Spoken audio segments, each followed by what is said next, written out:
àndum politique moo yombut. àndum politique yombut. yombut. jërëjëf Mouhamadou Diallo Babacar Kébé ban jàngat nga am ci démb li jotoon a xew ca Mbàkke. waaw bari na aspect yoo xamante ni peut-être yi ñu ko mën a jàngatee moom lay doon mais man jàpp naa ne peut-être balaa may dugg foofu noonu yëpp d'abord sànq moom laa doon wax sax Mouhamed ci suuf mais dama yaakaar ne. am na loo xamante ni lu war a mën a bàyyi xel moom lay doon. parce que au-delà de Mbàkke ak li fa nekk di xew te démb le président de Pastef dégg naa mu wax ci mais je pense également aussi que les Sénégalais aussi. war nañ ci mën a taxaw seetlu bu yaatoo yaatu mooy li nekk di xew palais gudduñ toll ni tembe parce que pour man dama ne li nekk di xew palais bu fekkoon la personne de Ousmane Sonko la je ne parle pas de la société civile je ne parle pas de l'opposition sénégalaise mais tout le monde est dans les rues pour manifester wala pour dénoncer parce que li nekk di xew palais fan yi nii c'est-à-dire nit ñi dañ ko dul bàyyi xel def ko loo xam ne lu simple lu ndaw la mais c'est quelque chose de très grave en fait palais boo xamante ni yow comme benn rendez-vous boo xam ne les maires ak les DG ak les nangam ak nangam yëpp quotidiennement mais ce sont des rencontres sur rencontres en fait. rencontres politiques. pour des rencontres politiques dans la mesure où on a toujours été là di dénoncer ce qui est en train de se passer ba pare encore mu mel ni gudduñ toll ni mësul nekk benn problème pour ci kenn mais lu peut-être que mën na nekk benn parenthèse pour jàll parce que pour man aussi li xew démb Mbàkke mën nga ko jàppee tout court que ne c'est un parti politique boo xam ne dafa am fu mu toll son leader politique également aussi jëm ci une confrontation politique. am noo xam ne noonu la koy waxee parce que man ni mu waxee démb je pensais que ne dinañ doon dem ba yegg ci une élection moo doog a dégg Ousmane Sonko mu am attitude bu mel noonu envers le président Bassirou Diomaye mais comme léegi ni ñu koy waxee mooy borom parti politique la peut-être contre un peu tout parti politique moom jàppee na boppam ne léegi adversaire am politique nekkatul président Macky Sall nekkatul Barthélémy Dias mosul nekk keneen mais désormais c'est le président Bassirou Diomaye Diakhar Faye kon moom léegi amatul loo xamante ni lu muy nekk di wër-wëral la kon donc c'est la nature de Ousmane Sonko qui est en train de se redéfinir face à une situation politique benn bi ci jiituwaale mooy par rapport à la situation xam nga sànq Bira yaa ngi expliqué ne Touba ak ci nañu ko xam nga man dama bokk ci nga xam ne peut-être am nañ chance boo xam ne ñenn ñi amuñu ko c'est-à-dire chaque année durant màggal wala avant màggal ni ngay wàccee di liggéey ci yenn aspects yu bokkul noonu nga mën a amee chance di duggalante ak biir nit ñi ci gox yoo xam ne dafay fasanti koy ci biir Touba yoo xamante ni yu bokkul la mais la population peut-être nit ñi dinañ mën a am benn différence mais regard bi ñuy am ak ñoom peut-être ni ñuy jàppee nit la man jàpp naa ñu bëree bëri comprendre ñu loolu c'est-à-dire Touba électorat am te ni ñuy jàppee un homme politique c'est un peu différent par rapport ak la classe politique ci yeneen zones yi peut-être mën na bañ a nekk daanaka ci ay question de benn gain bu tax ñuy nekk di wax wala ci yeneen ak yeneen la mais les gens sont toujours au niveau des paroles wala ci par rapport ak nit ki ci personne bi parce que man dama gëm ne lu ci ëpp sax daanaka ci personne bi lay gën a nekkee plutôt que leneen la nit ñi di gën a séntu ci ginnaaw moo tax tant que la personne elle est là en fait am nature boo xamante ni bu ñu ko doon xoolee soppeekul ci moom en tant que personne même nit boobu noonu ba léegi ñoom moom la ñuy continuer di bëgg a téye moo tax pour nga jël nit boobu tàqale leen ak ñoom yóbbuwaat leen ci keneen mooy nekk ci problème donc à un certain moment li daan convaincre l'électorat nekkatul woon comme par exemple ni ko nit ñi doon jàppee parce que pour la classe politique bi nga xamoon la ñu xamoon mooy ci wàllum diggee la wala nga falal leen seen doom wala nga réaliser leen dara wala nga ñëw may leen dara wala nga ñëw jox leen dara ça c'était benn époque boo xam ne politiquement nit ñi peut-être dinañ daan jàpp un politicien parce que noonu lay demee su ñu demee ba ci wàllum rendez-vous nga dàqal leen nit mën na leen soppi seen électorat nga digoon leen defoo ko mën na soppi seen électorat rendez-vous temps bi nga leen waroon a joxee mu retardé wala ñëwul mën na ko soppi dara mais ci nit ñoo xamante ni dañuy téye nit c'est parce que personne wala maanaam jëmmam moom mooy tax wala peut-être nature am moom mooy tax wala attitude peut-être moom mooy tax nit boobu noonu électorat pour nga mën koo ëlbati ci moom dafay xaw a nekk luy jafe te li may wax ni ñiy suivre politique ñu ci bare bari mën nañ def même seetlu bi ma lay wax parce que bu njëkk ba ñun dañ daan dëkk ci zone yi dañ daan dëkk ci fu sore lool nga gis ne nit ñi bu ñu topp nit parce que diw sàngam moom moo tax loolu danaan am c'est-à-dire maa ngi voté Abdou Diouf c'est parce que peut-être diw sàngam moo tax wala diw sàngam moo tax mais aujourd'hui booy xool bu baax ci ni ñuy téye électorat dafa xaw am une différence boo xam ne bu yaatu la parce que boo déggee may la presque 10 ans nga yor ko un parti politique li ñu naan lekkete kese naxul bay benn discours nga yor moom ngay jaay ay nit mais du dans le cadre de la faisabilité mooy tax que nit ñi mën a téye léegi li convaincre yow ci sa biir discours loolu actuellement nag moom mooy nekk ji lu tax ñi ne def c'est-à-dire Ousmane Sonko léegi pour nga mën koo peser bu tax ñi nekk di wax en terme d'électorat lu mu mën a ñàkk ji dafay fekk mu yor nguur ba nekk dans l'exercice am na ñoo xam ne peut-être ñoom foofu la ñuy demee ak moom dans le cadre de l'épreuve tant que demuñ ba gis ne kii nekk na dans l'épreuve gis nañ ne kii mu ngi nekk dans l'action est-ce que li muy nangam réussir na ko wala est-ce que posé na ay jalons wala nangam ak nangam la du nekk lu yomb et temps bu gàtt bi nga xam ne nekk na ko un premier ministre dans l'exercice boo ko xoolee au niveau de ses discours c'est-à-dire personne cash bi tax ñi nekk di wax presque boo koy xool bariwul différence boo xam ne bu am la c'est-à-dire nature gi mu amoon dans l'opposition ba bu yëgti ay discours am ni mu koy waxee boo ko xoolee loolu bariwul différence boo xam ne bu ci tegu la kon boo jàkkaarloo population boo xamante ni en terme de suivi dafa am benn maturité gu mat sëkk connecté wu carrément xam l'actualité ni mu toll comprendre la moo nekk enjeu yi ngay def une proposition muy lire di déglu wala ngay nekk di wax muy déglu di comprendre nit boobu noonu électorat boobu mën na nekk loo xam ne pour nit mën ko foqandi ci dafay nekk luy jafe benn bi nga xam ne aussi dina ci tegu mooy les moyens yi ñuy utiliser xam nga politique dafa am loo xam ne nit ñi dañ ko commencer di démystifier te jàpp naa ne politiciens yu bare bari comprendre tuñu ko mooy dem taxaw ci benn zone di wane ne j'ai des moyens parce que léegi dafa convaincre tout nit ñi en fait tant que yaa ngi taxaw ci kanamu nit ñi di leen wan na leen j'ai les moyens pour defal leen nangam wala pour nangam ñoom dañuy jàpp ne da nga leen di jënd c'est contre-productif. très bien c'est-à-dire résultat bi nga mën a am du mën a tey nekk luy antu même dem nga ba benn instant sax nit ñi nu ñu taxawaan ci buntu kaar booy dugg ñu jox la téeméer booy dugg ñu jox la 1000 francs booy dugg ñu jox la 1500 léegi soo koy jéem a def ci ay nit dañuy yaakaar ne yow da nga leen respecté wul. c'est contre-productif. très bien parce que lu dul dara mooy les choses ont évolué il y a une manière de faire de la politique boo xam ne avec la modernisation ak la classe politique léegi ascension politique am yëpp c'était contre ça. très ba pare encore ci ni mu ko amee mooy le contraire de ça. yow soo bëggee woote wu ne Pastef authentique nga bëgg am benn électorat bi ba pare bëgg ko doxalee noonu mais dañuy xamle que ne dans Pastef le problème ce n'était pas moom mais le problème est-ce que ce n'est pas toi aujourd'hui moo tax Ousmane Sonko mu ngi jël benn manière de combattre Diomaye boo xamante ni boo koy xool lu baax dafay nekk ji loo xam ne daanaka moo koy permettre lu bare bu mën ko réussir sans pour autant peut-être que sax benn confrontation bi ñuy wax mu yegg fa ak moom mooy il veut tout faire aujourd'hui ba mu wan leen ne wàllum alal mooy suñu problème xam nga nit bi nga xam ne mbirum alal moo nekk sa problème mooy d'abord da koy commencer di diaboliser ci benn côté et là aussi les faits sont là en réalité aussi dafa nekk loolu mais les faits sont là jàpp nit ba pare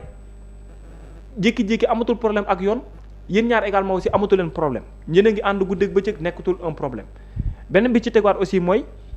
mbirum alalu askan bi la ñu ne la waruloo taxaw wala waruloo ci mele nii mais yaa ngi ko téye ba pare peut-être nekkatul problème ci yow parce que warum déclaration de patrimoine politique kese loolu rek mën na nekk un discours politique pour ñeneen ñi pour ñu mën a xam seen xeex nu ñu koy defee ak le président de la République moo tax may leen communication bi ñu def bi gën a bon ci seen biir projet de proposition de loi bi boobu la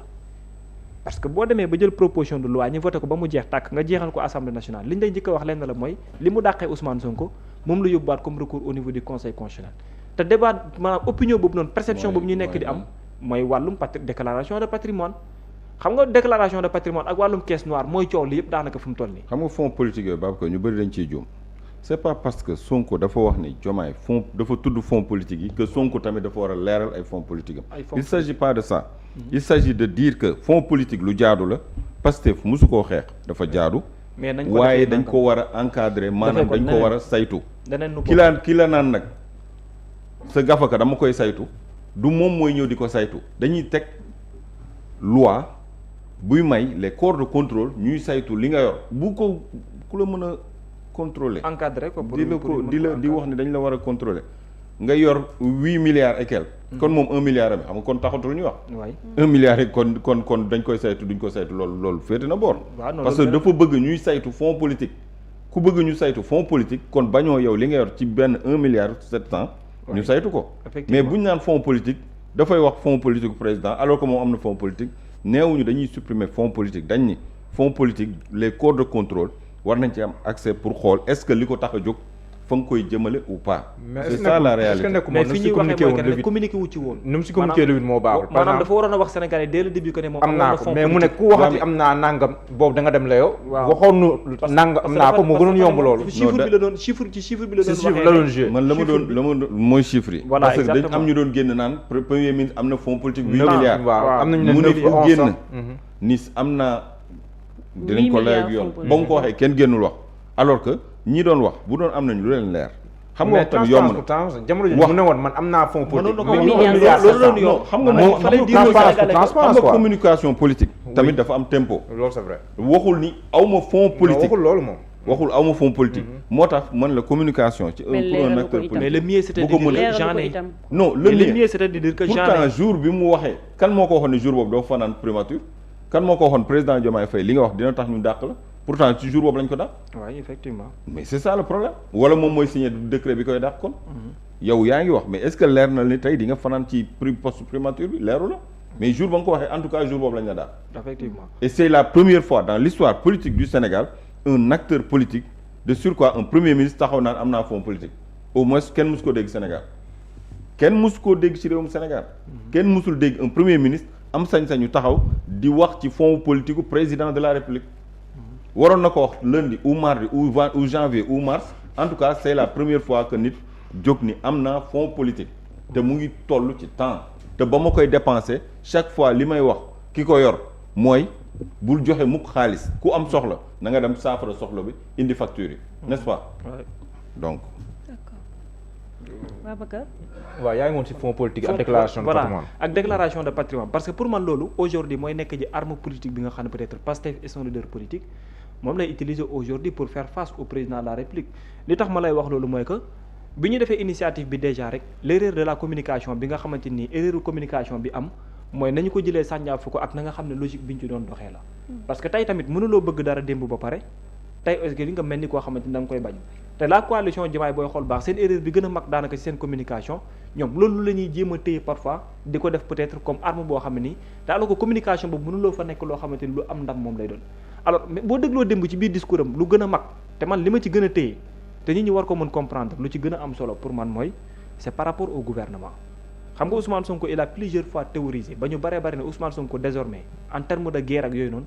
léegi dafa mel ni koo xamante ni sax teg na ay armam ci suuf ñenn ñi sax dem ba naan na Ousmane Sonko léegi dafay deltu ginnaaw parce que xam na li Diomaye yor xajul ci moom. Pourquoi parce que discours bu mu doon mëne benn discours d'apaisement la ak benn discours boo xamante ni oui c'était bien compréhensible mais dafa am loo xamante ni peut-être man dama gëm ne acquis la boo xam ne Sénégal da ko am te ci yoon bi la nekkoon te quand on parle de mot souveraineté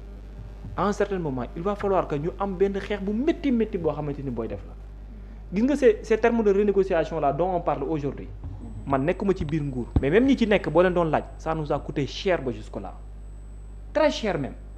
parce que en réalité dafa am sacrifice yoo xam ne bu ñu ko mënewul y a pas possibilité que yenn yi nga mën koo signer ndax ñi ngi koy sikkal ñooy tax ce ne sont pas des genres de personnes yoo xamante ni ce ne sont pas des enfants de cœur. voilà très bien c'est-à-dire ce sont des hommes d'affaires et les affaires moo leen yitteel fu climat des affaires xaw a am problème sax du seen yoon jëmuñu fa fu ñuy dugal seen alal fu nekk fu ne c'est parce que xam nañ ne foofu mën nañ fa am benn gain bi ñooñu booy sëkk ak ñoom lépp luy xaw a amoindrir seen chance wala seen ay affaires politiques ba wala seen affaire ak économique et tout dañ lay tegee de côté dem wuti ji ko feneen nit ñooñu noonu ngay gis parfois ñooñu ngay gis ñu ñëw sëkk ak Sénégal en termes de partenariat et des contrats plusieurs milliards yoo xamante ni am nañ ko Sénégal toog en tant que nation bu souverain bu souveraine ne nangam ak nangam bi fii laa bëgg yéen ak yéen en terme de contrat wala nangam ak nangam ñooñu également aussi am noo xam ne am na attitude bi ñu ko amee vers le Sénégal mu yóbbee ni ñu ñàkk lu bare te boobu ak léegi ça fait des années parce que sànq Mouhamed mu ngi koy rappeler ce n'est pas seulement ci gouvernement bi la commencé am na loo xamante ni ci fin nga mandat bu président Macky Sall la ko yenn ci ay ministres door ñii également ci niñ ko gëmee ñëw nekk également dans la continuité wala gën koo renforcer contrat yu mel noonu parfois nga dem ba def ci benn xaru bi di renégocier samp ay comité ñuy liggéey guddeeg bëccëg ba mu commencé nekk loo xam ne lu productif la mais est-ce que yaa ngi mën a xalaat nga jékki-jékki waat ne da ngay jël loolu lépp nga fas yéene ko renoncer waat encore di recommencer waat à zéro ci loo xam ne démb ak barki démb leer na musul laa jox loo xamante ni lu am njëriñ la loolu mais loo am loo xam ne nekkagul acquis mais depuis 10 ans yaa ngi ko def ba muy jege acquis nga ne da nga koy delloo ginnaaw mais loolu toute personne bu ko fas yéene yëkkati teg ko mais ak arme boo mën a am pour xeex ak moom mais guerral ak moom mais c'est pour ça que man je suis d'accord avec lui là où il a évoqué benn motion de censure mais il n'est pas question aujourd'hui que sur ces questions-là Sénégal di ci deltuwaat ginnaaw compte tenu effort ak sacrifice yi nga xam ne mën nañ ko ci déjà. parce que surtout le phosphate. mënul nekk surtout le phosphate. en fait bon sang mais mënul nekk. il n'est pas question nag. non yaakaar non mais loolu je pense même pas parce que quand j'ai lu la réponse de Al Amine Lo je me suis dit que peut-être que benn ouf de soulagement oui. parce que là Ousmane Sonko également aussi non li mu wax leerul de mais dama ne waaw non daa wax ne waa ji gën maa bëgg a réew mi léegi nag après perception lan mooy bëgg a réew mi si Al Amine Lo ak lan mooy bëgg a réew mi si Sonko est-ce que Al Amine Lo bëgg a réew maanaam mooy par exemple su ma gisee mbir mi ma jàpp ne li moo gën si réew mi dama koy signer après ça devient relatif hein man de je ferai partie de ces Sénégalais yi nga xam ne ak lu mu mënti doon man su boobaa jàpp naa ne jaral na ma ko man tamit que lii ñu xeex ci nguur goo xam ne mu ngi fi woon te moom na mu doon doxee gis ngeen ko en terme d'économie beneen nguur ñëwaat ba mu acquis durant presque des années ay nit bëgg ko jël di ko remettre waat ak question ba delluwaat ko fa mu nekkoon mais je pense que ne ça va pas se limiter à l'Assemblée nationale donc mais ce sera l'affaire de tous les Sénégalais en fait li tax may wax loolu mooy que ne yenn yi ngay am fii nii ay phosphate la ay zircon la ay fer la ay gaz la ay essence la ay yeneen ak yeneen la mais comment est-ce que la ay nit war a mën a jàppee ne pour le climat des affaires donc aujourd'hui il faut tout faire pour remettre en question sur ça parce que tamit gis nga ci aspect politique tam ça peut se faire comprendre de Mohamed xam nga tax mu wax loolu le président de la République il est là avec Ousmane Sonko il était là avec Ousmane Sonko à un certain moment il y a beaucoup de choses yoo xamante ni dafa bloqué wu est-ce que pour ñoom nekkuñ ci logique gu ne pour jaxase Ousmane Sonko ak Sénégalais yi jàpp ne il est parti maintenant tout va bien on peut tout accepter de sorte que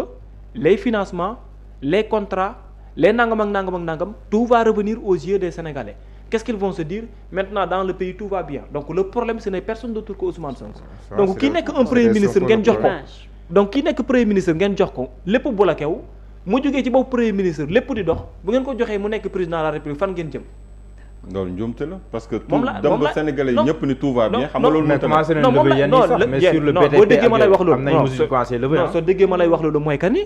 imaginel tey bu fekkente ne da nga bëgg a jaxase sénégalais ak moom mais mën nga accepter jaarale ko ci côté boobu mooy tout ce qui est contrat te ñu ko daan renégocier gars yi na la tegal ci suuf li ma daan def nangam dinaa ko def nga ne wuy d'accord garaawul keneen ki na la nangam ak nangam nga ne noonu d'accord garaawul kon kay ñëpp dellu si waat nañu indiwaat l'armée française teg seen base ñu occupé waat ko rek mu jeex yow réew mi lenn moom moo fi lenn moo mën a bett ci réewum Sénégal bi lenn moo fi mën a bett démb am na ku ma ko wax réew mi fu mu toll nii lenn moo fi mën a bett mooy Ousmane Sonko ak Diomaye mu toog di waxtaan loolu sax ce n'est pas à exclure. non loolu mais ma mën a bett ci réew mi actuellement mais à part loolu amul dara lu ma mën a bett ci réew mi tous mënumaa bett ci am na loo xam ne suba dinañ ci ñëw. mais Babou njaayum carte yi nag Touba loolu moom xam nga gëstu nga si am déet. loolu beneen affaire la. léegi nag ci wàllum carte yi.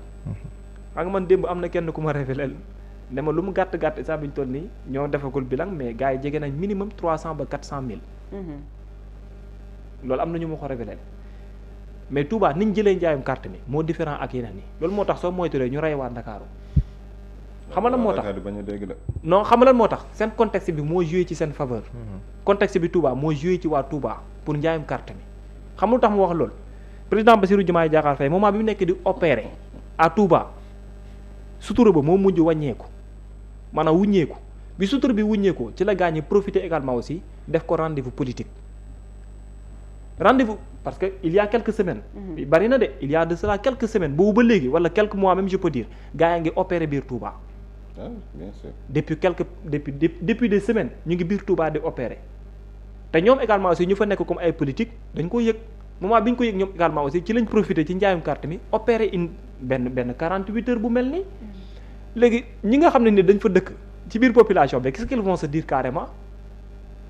te également aussi lii mooy occasion bi pour kenn ku ne wane fi nga ne am na ñoo xamante ni aujourd'hui ñu ngi bind di fësal fan lañ féetee ak kan la ñuy jàppale fu mu toll nii désormais ay pas ngay gis quoi man imagine ma gën a mag ay mag Mohamed man xam nga kañ laa pare ci mbirum Pastef terrain ACAPES ba ma koy couvrir soxna Aminata Touré doon fa ñëw Ousmane Sonko def discours man boobu laa ci pare xam nga man yàgg naa leen couvrir topp naa leen fu nekk ay seen ay rendez-vous politique ak yooyu ñu ngi wax terrain bu Pikine terrain bu Kër Massar terrain Yékini et tout mais terrain ACAPES il fallait être parmi les personnes yi nekkoon devant bi Ousmane Sonko war a jël discours jour boobu xam nga 11h nga ma jël rendez-vous ban heure la waroon a am 11h ngeen ma dugal plateau direct entre 10h 11h ma commencé gis ñoo xamante ni ñoom ñu ngi commencé 6h du matin doxee fañ dëkk pour ñëw ci biir rendez-vous parce que nee nañ defuñu ko ndax amuñu paas mais dañuy jaayante ak sëriñ bi xaw ma dañuy jaayante xaw ma ak lan bi 6h du matin nga déparé ko foofu ñëw yegg si 10h ma ne lii ay kii la peut-être garaawul mais au moment où il devait tenir son discours moment bi ma fay nekk moment boobu noonu nit ñi dañoo sonn ci taxaw bi parce que taxaw nañ presque plus de 6 heures de temps mu war a jël discours ma ne gars ñi ils vont tout faire pour acculer ko mu gaaw wax discours am bi nit ñi dem mais maanaam diggante bi mu war a jël discours bi mu ne désormais moo ci topp te moo war a jël discours rek gars yi dañ ko ne nañ leen maanaam na leen may pour ñu nuñ koy waxeeti xaw ma nuñ koy waxee rendre historique xaw ma lan. ñu scandé turam. moment bi waaw exactement. waaw diggante boobu fi ma taxaw benn instant je me suis posé des questions dem naa ba mu yàgg may jeexal sama ginnaaw pour di laajte est-ce que ànd sama xeet sama bopp est-ce que ànd nañu seen sago waaw wala déedéet. yaa ngi fi créé waat messianisme de. non du question messianisme en fait. après maanaam moment boobu noonu mais c'est pour te dire que ni moment boobu noonu. même si yàlla dinaa ci ñëw c'est-à-dire moment boobu noonu. boo ko fekkee peut-être ci ay biir ndaje politique parce que man yàgg naa couvrir laajal Mouhamed Diallo bu yàgg dañ ma yónni fu nekk ma dem couvrir que ci ndaje politique yoo xam ne yu bokkul la. après da ngay poser question pour mën a comprendre réellement peut-être ñenn ñi gëm-gëm bi ñu am ci nit ku politique yi ak ñeneen ñi ci parti politique yi ni ñuy mel ci biir parti politique y a une grande différence boo xam ne bu ci nekk la man comprendre naa psychologie yenn doomu aadama yi xoolal nit koo xamante ni kilifa la doo xam sax problème la parce que am na handicap mais imagine lu mu mel naaj bu tàng bu barki démb li nga gis yow dafa mel ni Sénégal élection moo fi amoon au niveau de Mbacké c'est-à-dire différence boobu noonu am moom laa lay wax maanaam ci niñ koy gëmee voilà ci niñ koy gëmee ak ci niñ koy toppee en général benn leader moo doon jënd mooy ñëw jënd tuur ko si waaw séddoo gars yi jaar fa ku ne jaar ci biir kër gi mu séddale wala mu dem ci siège ba gars yi dajaloo fa dugg te téeméer la doon jar bu bëree bëri téeméer la doon jar parce que c'est à titre symbolique la doon mais Ousmane Sonko dama koy dégg fan yi muy tudd benn tur boo xam ne ñaari fan dégg naa moo koy tudd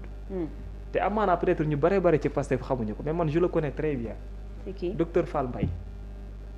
docteur Fall Mbaye dégg naa moo tudd ko dégg naa mu tudd ko te actuellement nii waa ji il est DG ci biir ñi nekk foofu noonu ci la actuellement nii kon de mi ngi si directeur généraux yi la bokk kon de mi ngi si liste bi wax na am na ko ma ko wax liste docteur Fall Mbaye moom bu yeboo mu ñoom docteur Babou ak ñooñu ñu ngi si liste àllarba bi de moom si ñuy dàq ci lay bokk docteur Babou kay na dem parce que rejoindre les gens fi léegi parce que xam nga gis nga Mohamed am na loo xam ne peut-être ñu bare bare defuñ ci jàngat mais xam naa dina am solo ko avec le temps dina ñëw parce que ñooñu dinañ nekk ñoo xam nit ñi ñu wax lañ doon gis nga Pastef dafa am ñoo xam ne ci diaspora bi la ñu nekkoon am lu ñu occupé woon am fu ñu tolloon bi nguur gi yegsee ñu bare ci ñoom dañoo teg seen loolu bàyyi ko fa ba pare ñëw ci biir réew mi pour des responsabilités ñu bare ci ñoom am na ñoo xamante ni peut-être ci ñoom tey comprendre nañ que ne était dans l'obligation fu mu toll nii dellu ji waat xam nga Chérif indi nañ ko fii nee na moom du delluwaat moom c'est ce qu'il a dit moom nee na moom du delluwaat mais am na ñoo xamante ni actuellement nii problème bu mat sëkk la ñuy am parce que la ñu amoon foofu di ko construire durant des années moom lañ fa tegoon benn instant parce que dañoo jàppoon ne seen nguur ñëw na te lañ doon xeex il est temps aujourd'hui de venir pour être le citoyen dont ils ont toujours rêvé c'est-à-dire yematu ci wàllum xeex bi mais ñëw servir dans le cadre d'une responsabilité ñu bare ci ñoom aujourd'hui tey dañuy ñàkk ji seen liggéey fa lañ jëm parce que ay directeurs généraux lañu te mën naa li ma ay ndaw ñoo xam ne ñu ci bare lañ ñoo xam ne foofu la ñu nekkoon Alioune Kébé Koso Sène Jean-Michel Sène docteur Fall Mbaye mi ma lay wax nii te gis nga domaine bi Sénégal gën a amee importance aujourd'hui ñu koy nekk di wax ci côté boobu la nekkee mooy affaire pétrole ak gaz xam nga mos naa ko jël fii boobu les gens ne savaient même pas qu'il faisait de la politique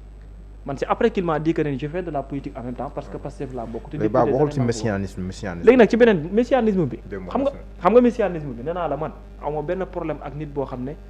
da nga naan fii nga nekk tey wala ëllëg fay nga nekk ñoom ñu bare ci biir Pastef même les leaders politiques xàmmewuñu diw sàngam ak diw sàngam benn nit lañ xam même ñu ñëw aujourd'hui mënuñu ñëw ba pare bëgg ñu gëmloo nañu ne ay affaire contraire moom lay nekk wala yooyu parce que la réalité xam nga lan la mooy c'est la première fois dans un parti politique au niveau national nit ñi gis ne parti politique bi c'est une personne qui s'identifie le parti s'identifie à une personne lépp mu ngi jaayewoo ci turu nit ki parce que c'est de la manière dont il a conquis exactement cette popularité Ousmane Sonko moment bi mu génnee biir impôt et domaine discours am boobu noonu aujourd'hui dafa def lu tax nit ñëpp différencier ko ak ñeneen politique yi dénk nañ ma ay at maa ngi nii képp ku mën a wax ne maa ngi ak nangam ñëwal nga wax ko ngay opposé wu nguur di gës ay at mënul trouver dara personnalité boobu noonu quelle que soit nature boo mën a am soo ko jaayee les sénégalais ak ci li ñu yàgg a rêvé ak ni sénégalais nekkee ci wàllum ngor fulla fayda ak jom mais da ngay jar ci kanamu nit ñi waxatuma laa nag sa biir parti politique mais loolu du ñoom ñi nekk ci biir Pastef ñoo ko reconnaître mais même ceux qui sont dans l'opposition dañoo am reconnaissance bu mel noonu parce que bi mu fi campagne en 2022 ñëpp dañ doon rêver pour mu ñëw taxaw seen zone en tant que politique te pourtant y avait beaucoup de politiciens au sein même donc différence boobu noonu aujourd'hui bu fi kenn bëgg a nekk di gëmloo ni c'est la réalité en commençant par l'actuel président de la République parce que défense ci biir parti politique bi yëpp daanaka ci benn nit kenn nga mos a gis wala ci ñenn nit la ci lañ koy mëne donc pour man ay wàllu messianisme ni ko ñu bëgg a jëlee ak ñenn ñu koy doxee c'est la réalité de Pastef loolooy dëgg c'est-à-dire Pastef ci jëmboom noonu la yàgg a doxee noonu la mos a doxee noonu la bindoo parti politique bu ne dafa am une manière boo xamante noonu nga yegsee noonu la nit ñi également di téye Pastef ci nit ñu koy téye nit mu la ci nit la ñu ko téye. mais après derrière aussi parlant de l'appareil politique il y a une structuration boo xamante ni c'est au-delà du messianisme mais dans le cadre symbolique ni aux yeux des Sénégalais bu haut-parleur bi amee tout am ak lépp mais ce que l'on retient mooy messianisme moo ko am benn tollaay bu tax ñu ne mais NEPES aussi c'est un parti politique boo xam ne c'est bien organisé am benn structuration boo xamante ni tegu na léegi nag fi may daaneele fi nga xam ne démb fa laa d'accordul ak moom te mu nekk problème ci man mooy quand il parlait par rapport au conseil constitutionnel xam nga dafa wax ci conseil constitutionnel ma ñëw fii tàccu ne beaucoup de Sénégalais fi ñu ko bëgg a gëm loolu am na benn différence boo xam ne dès que mën nga benn discours ba bind benn poste ba tous les Sénégalais prendre acte comme yow t'as pas besoin d'y revenir Ousmane Sonko ce qu'il soulignait hier nous on le sait ñun xam nañ ko déjà parce que tamit conseil constitutionnel ce qu'il a ñoom li ñuy def déjà tamit loolu moom kenn mënul xam fu mu toll lu muy doon te conseil constitutionnel du contredire boppam parce que ëllëg ci biir également bu ñu ko saisir tamit article 82 alinéa 2 ba 4 lay indiwaat encore loolu ñun ñëpp on le sait mais dès que t'es un homme politique boo xamante ni ci décision conseil constitutionnel bu mel ni wadd na te barki démb nga ci wax li t'avais pas besoin de revenir là-dessus. est-ce que waxul woon en tant que président de l'Assemblée nationale. non en fait même bu wax démb. non bi muy def postam leneen lu mu si yëg. xam nga nee na li si xew yëpp du ma ko wax. non même bu amee lu bees est-ce que nekkul. amul leneen lu mu si yëg loo xam ne ni dugal ci biir révélé ko Sénégal Ousmane Sonko du nit buy téye nii di làqal ay waxam man foofu rek laa amee problème démb ak moom ci discours am bi. parce que nga démb loolu dafa ne c'est-à-dire au moment où wax nga ci ba pare dama si waxagum mais am na lu bare ba lu si xew loo xam ne ni war nañ koo xam. non soo ko defee rek mu gën a yàq. déjà li mu ci wax rek am na lu mu yàq kon boo ci tegee leneen tam mën na yàq moo tax ma jàpp ne côté boobu man discours am bi tout au long li mu wax yëpp ci une heure de temps yëpp man loolu laa ci retenir que ne lii je me suis dit que non il devait pas parler ainsi parce qu'il avait déjà trouvé un accord aux yeux des Sénégalais par rapport à la décision du Conseil constitutionnel déjà moo toog ci perchoir bi ne décision bi bu wàccee Conseil constitutionnel ñëpp dañ ciy tënku article 92 de la Constitution dégg lu mu wax ci décision Conseil constitutionnel donc moom en tant que président d'une institution bu defee poste am na mu waxee noonu également dafay ne aux yeux des Sénégalais y a un démocrate y a un homme d'état boo xam ne bu décision wàccee am na une posture boo xam ne la ci indi soo ñëwaatee encore tey def benn discours boo xam ne dafa ñëw ci côté boobu noonu day nekk un problème. La décision s'applique à tout le monde. oui nangu nga loolu. bien sûr nga bañ ko nga d'accord ci. elle mais s'applique chacun à toi. est libre aussi de commenter. voilà mais xam naa fi nga voilà ba nga waxee nag ni. waaw cette décision s'applique à tout le monde. oui on doit l'accepter. on doit l'accepter. ba pare. oui xam nga droit nag commentaire ci décision bi. en fait moom laa lay wax ma ne la bi muy def point bi mu def noonu déjà bi muy def point bi maanaam bi mu bindee noonu posté ba pare fi mu limité woon mënoon nañ yem foofu ba jëmmi jamono on n'avait pas besoin de revenir là-dessus ci di waxaat ay beneen commentaire wala leneen parce que c'est là où ça va se trouver le problème parce que qu'ils vont te dire lenn kese lu simple mooy mënoo wax li démb barki démb ba pare nga bëgg a ñëwaat même pas 48 heures après nga waxaat ni nangam bi il n'avait xam nga décision bi am na leneen lu ma ci jàng. parce que même ci poste moom même ci poste li mu wax ni mënoon na am capacité wu pour commentaire ko ci phase bu mel noonu mais su ko defoon tamit ba léegi nii dafay am problème ak moom ci jëm boppam dafay am une contradiction moom ak jëmu boppam parce que bi mu toogee ci perchoir bi conseil constitutionnel génnee décision ci Ousmane Sonko denu assemblée nationale dafa am une analyse boo xamante ni moom la ci def dafa toog ne décision la boo xam ne dafa wàcc kenn mënu ci dara parce que kenn du ko yóbbu fenn bi poste bi ñëwee dafa logique waxaat la même chose après boo ñëwaatee commentaire tu t'es pas nekkul na maanaam li nga wax da nga ci deltuwaat ginnaaw mais boo ci tegee benn commentaire bi c'est comme si que li nga wax mu rafet yëpp yaa ngi continuer waat di ko saltel xam nga ndax je me fais comprendre wala déet quoi moo tax ma jàpp il n'avait pas besoin de revenir sur ces détails là là-dessus je comprends parce que su bëree ñu bëri li ñuy téye mooy que dafa mel ni koo xamante ni décision bi daf ci am nangam ak nangam ak nangam parce que ñu bëri sax voilà mënoon nañu koo kaas bu fekkoon kaas na ko mais boo seetloo ñu ci ëpp ci ay militants wala ay sympathisants waxuñ ci wala ñu jooytu ci lu bëri ndax posture bu mu jotoon a jël parce que xam nañ ni nekkul ci seen faveur moo tax bien vrai que ñu ngi doon poser ay questions par rapport à ça moo tax demuñ ci yenn fulla yi jërëjëf Babacar dama jàpp ni la décision s'applique à tout le monde loolu mooy li nga xamante ni bu leen xaar beneen pas bu jóge ci assemblée nationale parce que il y a pas de recours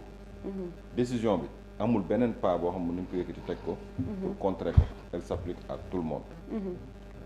bu loolu weesoo léegi yow nga def sa commentaire politique ci li nga xamante ni noonu nga gisee décision bi est-ce que yaa ngi comprendre elle s'applique à tout le monde parce que amoo beneen moyen wala levier boo xam ne mën nga ko teg pour faire reculer le conseil yow mënoo ko donc elle s'applique à tout le monde boo ko nangoo ba pare nag dafa mel ni rek bi ñu nee référendum nga ni je suis contre le référendum mais du tey bu ñu demee élection damay wuti safurla bu ñu nee le système de parrainage nga ni ñu ko institué je suis contre à 100% mais su ñu demee ba ca jongante ba damay wuti parrain. oui je suis contre mais damay wuti parrain te pourtant jamonoy parrainage 2019 am na ñu doon wax naan le PASTEF est contradictoire dans sa démarche contradictoire parce que tu es contre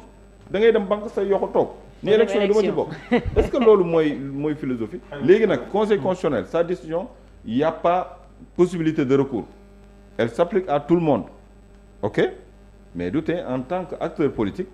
dinaa commentaire sama gis-gis ci ni ma ko gisee parce que foo ko waxee non je prends acte jàllal jarul non bul ne jàllal ci leneen je prends acte moom donc après waratu commentaire non waxuma doo commentaire de mais non waxuma doo commentaire dama ne c'est-à-dire lim lay yóbbee xamana la dañ naa la tu es contradictoire avec toi-même dans la mesure où la décision elle est sortie il avait la possibilité de faire autant de commentaires comme il le veut mais c'est-à-dire ce qu'il a donné en tant que président de l'Assemblée nationale et président d'un parti politique c'est rare nga gis ko ci ñeneen nit pour ñu def ko bu leen décision favorable waaw en fait foofu laay waxee c'est rare nga gis ko ci homme politique yi bu nekk lu loo xam ne moom yow da daf leen favorable non messianisme moom démb bu dee messianisme loolu la moom gis nañ ko Mbàkke bu dee loolu mooy messianisme ay nit di daanu leer di yooxu di daanu leer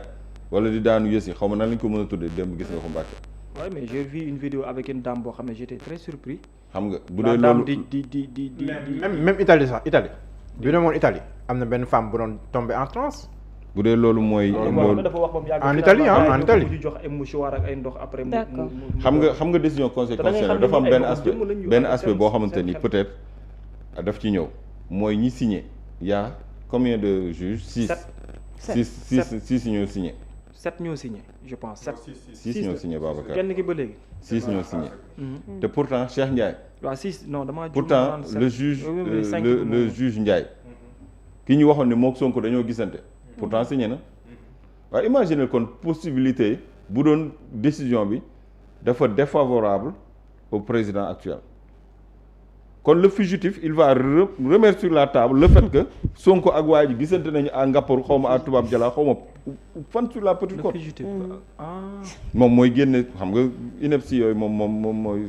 sortité yooyu moom rek moo ñu koy tegal ni force moom mooy contrôler l'actualité li ñuy wax moom moo ñu koy dicter vous vous rendez compte décision bi c'est défavorable à PASTEF au groupe parlementaire PASTEF. Le juge Ndiaye a signé. alors que dañ ñu woon juge bi ak Sonko gisante nañu ba toog ba waxtaan. non ñoom koy wax da nga naan diw sàngam nee na.